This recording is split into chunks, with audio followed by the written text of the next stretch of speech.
Good day, good day, good day. I am Coach Jay, and it is a beautiful day. I always like to start my classes with a corny dad joke, and here is today's. Apparently, 30% of owners let their pets sleep in their bed. I tried, but my goldfish died. Bum, bum.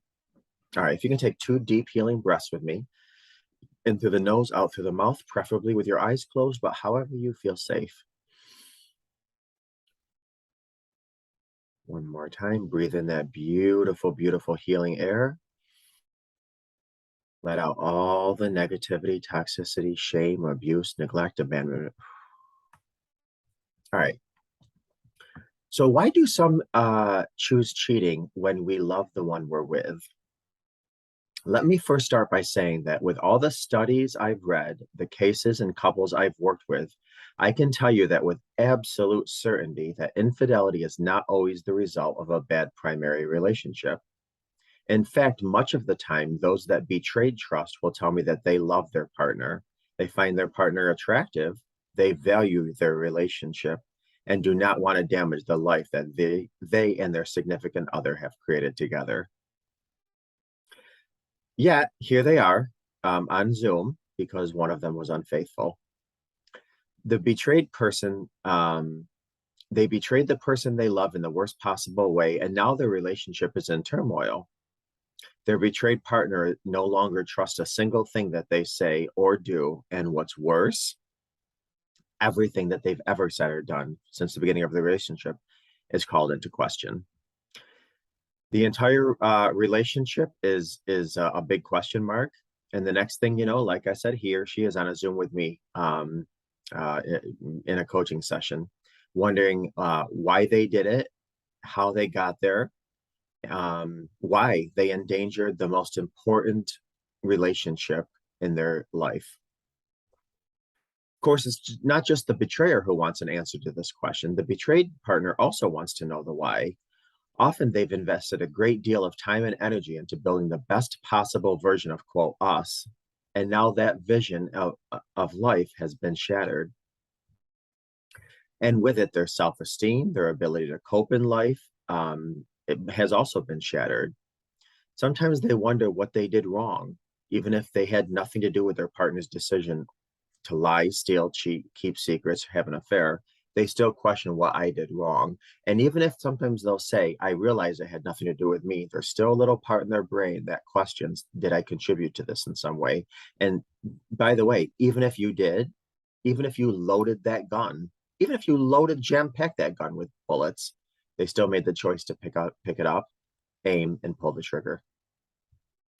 Admittedly, sometimes people choose to cheat because they're in a bad relationship and they want out. Sometimes they feel stuck because of kids, finances, social mores, or whatever. And so they sneak around to get their needs for connection or intimacy met, unfortunately. They sneak around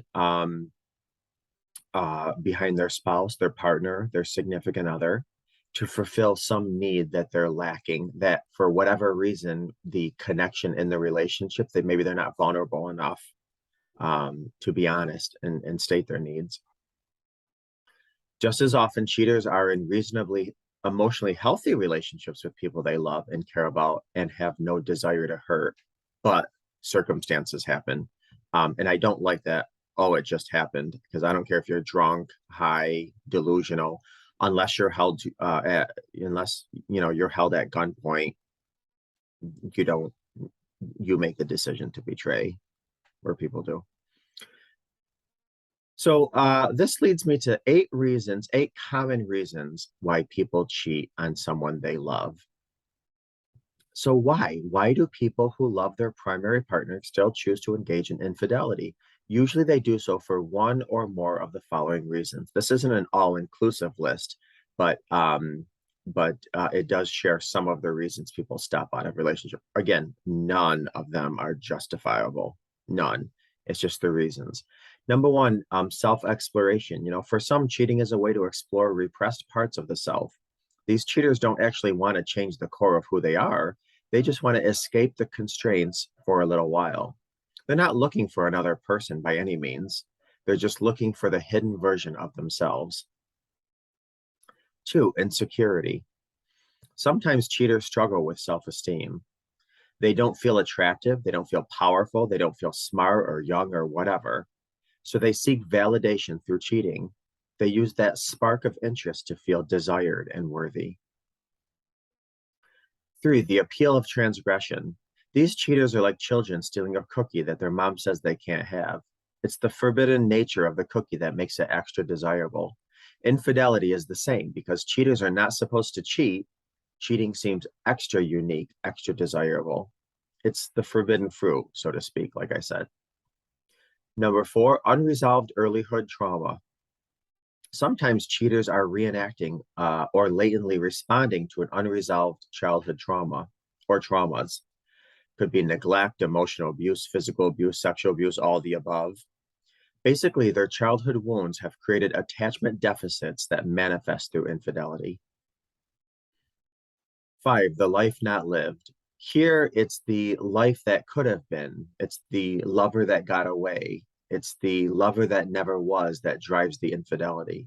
The cheater's not happy with their current life, but they're curious about what their life might have been if they chose a different path.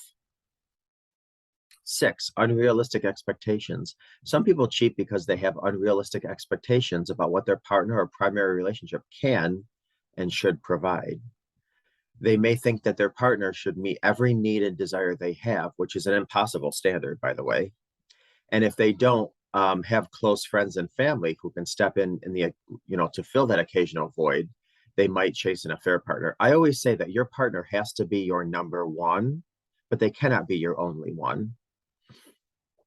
7, wanting to feel intense emotions. This happens a lot of times, understandably, when relationships after a while they go from passionate to compassionate, and sometimes you get into complacency. Again, none are justifiable reasons, none at all. And on a side note, I have found that not everybody with ADHD cheats, but a lot of people who cheat have ADHD. People with ADHD need constant stimulation, constant thrill, constant adventure. So people with ADHD often fall into this one right here. They wanting to feel intense emotions. When primary relationships settle in the comfort zone of long-term love, cheaters may want to feel that intensity of a new formed relationship, even though there's absolutely nothing wrong in the current relationship. And let me repeat, usually there's nothing wrong. And even if there is, that's still not a reason to pick up that gun, aim, and pull the trigger. But people oftentimes that seek adventure or thrill or excitement, sometimes this will do it, especially if they're having a diagnosis of ADHD. Again, not a justifiable reason whatsoever. There's none, but just an FYI. And the last one is inherent selfishness entitlement. Some cheaters, despite loving their partner and enjoying their relationship, feel they deserve more. Rather than seeing their vow of fidelity as a sacrifice made to and for the relationship, they view it as something to be worked around. These could be, either people that work 2 and 3 jobs and they don't feel appreciated from their spouse, or, CEOs, or, big white shoe firms or white collar careers where people are in constant heavy decisions and they're like, wow, I deserve A, B, and C. Maybe there's some narcissism at play. But whatever the reason for cheating, intimate betrayal does not automatically signify the end of a relationship, like I previously said. This is especially true when relationships are relatively strong, and other than the cheating and its emotional impact, of course, there are a lot of saving graces to the relationship. Oftentimes I tell people, don't, first of all, this is a chapter in your life book. It's not your life book. Number 2, yes, your partner, your spouse, your significant other had choices and chose the absolute worst one. And what they did was egregious, and it ravished and devastated and profoundly hurt you and the relationship, your mind, body, and soul, and all around you. Keep in mind, it's a chapter. It is a chapter. It's not your whole book. And sometimes we paint our significant other, our partner, our spouse with this broad brush that they're a cheater, when, maybe they're a good son or daughter, maybe they're a decent mother or a father, maybe they're a really good coworker. So I mean, this was one facet of one aspect of one chapter, even though it was ravished and decimated. Let's just keep that in perspective.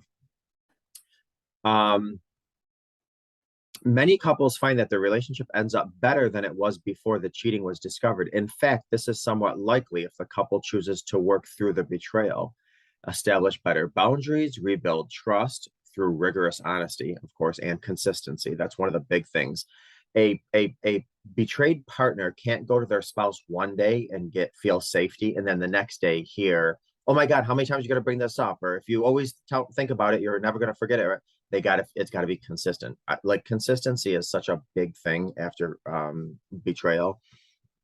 It's got to be consistent. So consistent honesty and certainly open lines of emotional and vulnerable, intimate communication. A lot of times, especially with addictions, say sex addictions, vulnerability is a challenge.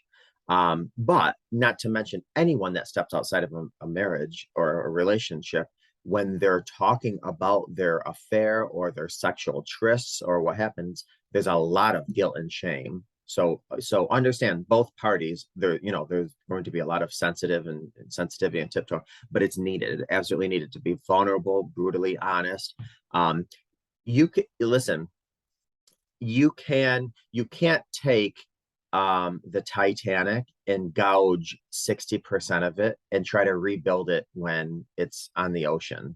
It's just not going to happen. You can spend decades trying to rebuild it, and water's going to keep getting into it, and it's going to be an endless cycle of frustration.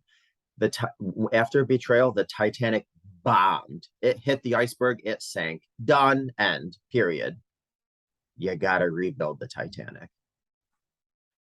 I always say that infidelity is like a relationship heart attack. Yes, the initial news is threatening, and yes, there is a long road of healing and recovery ahead.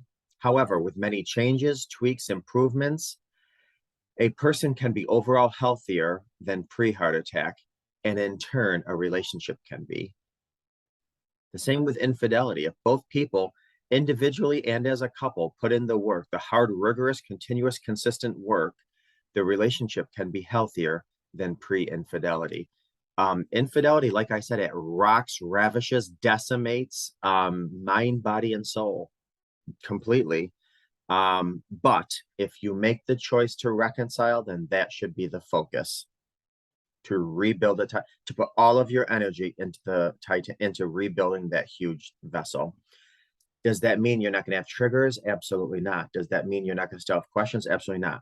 But I do urge you, if you are reconciling, then the person that was betrayed has to do just as much work as the person who betrayed. Unfortunately, yes, your legs were shattered. Somebody broke your legs, and it's unfair that you have to learn how to walk again. But if you want to walk, you got to learn how to walk again. Okay, I'm going to end there before my ADHD takes me on a half an hour trail that nobody's interested in hearing about. So, God bless you all. I hope you got something out of this class. Never hesitate to reach out to me, and I will see you next time.